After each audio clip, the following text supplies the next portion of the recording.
The Nile, enlarged into Lake Nasser by the Aswan High Dam further north. Towering above it, two monuments built during Egypt's Golden Age more than 3,000 years ago. They were carved out of the cliffs for King Ramses II. He chose their location, Abu Simbel, a remote town in the southernmost part of his empire in Nubia. One temple honoured his wife, Nefertari. At the entrance to the second, four 22-metre seated statues of himself guarded the gold Ramses exacted in tribute from peoples as far away as the Sudan. Since ancient times, the anniversary of his accession to the throne has been a special day. It's on February the 22nd, the spring equinox, a time for celebrations. On that day, and on the 21st of October, his birthday, the sun picks out the statue of Ramses deep within its temple. A local festival marks the event. It celebrates the God King and Nubian culture. Close to the border with Sudan, Nubia was the link between Egypt and Africa. For its people, displaced by the construction of the Aswan Dam in the 1960s, this location is at the heart of what remains of their civilization. The yearly festival, which accompanies the Abu Simbel light show, attracts thousands of tourists. Until recently, the area remained isolated. There was no road from Aswan to Abu Simbel until 1985.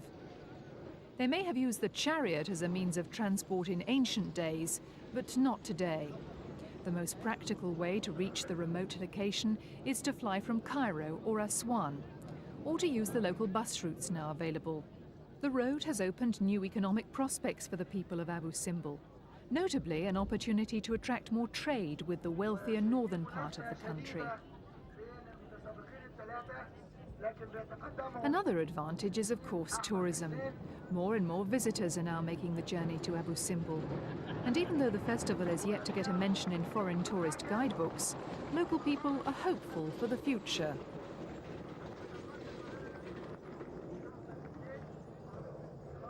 Abu Simbel belongs to their cultural heritage. Nubia, which means land of gold, was a source of great wealth for the longest reigning god king of Egypt.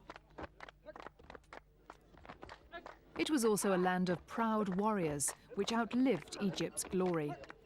Nubia was prosperous in 600 BC, when ancient Egyptian civilization was in its decline.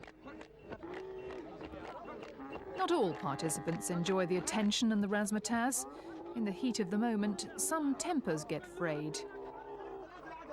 This is no doubt a far cry from the ancient celebrations. Even the site is not quite the same. The Abu Simbel temples were physically moved to a safer point when the Aswan Dam was built. Some 45 Nubian villages were submerged by the waters of Lake Nasser and built anew elsewhere. The New Look Festival was set up only 5 years ago by a small group of Nubians eager to revive their traditions. The participants are mostly members of the local community. Onlookers usually arrive on the 20th and spend the second night celebrating in front of the pharaoh's temple until daybreak. The main event highlights the precision with which it was moved. It took 5 years and 3,000 specialists to carve the whole structure out of the cliff and reconstruct both cliff and temples 200 meters inland. For the sake of generations of pilgrims, engineers spent a whole year figuring out how to place the larger monument so that the rising sun would continue to illuminate its sanctuary on the spring and summer equinoxes. The high dam has transformed the Nile from a ribbon to a vast water slick on the desert. It's an impressive feat of engineering. But there are still those who predict the worst.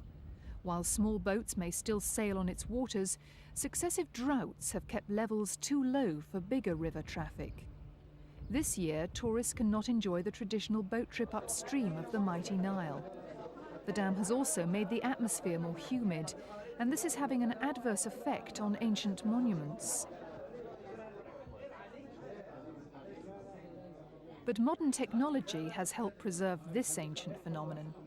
For 20 minutes, the rays of the rising sun reach 61 meters into the sacred inner chamber of the Great Temple twice a year, just to prove that Ramses is immortal.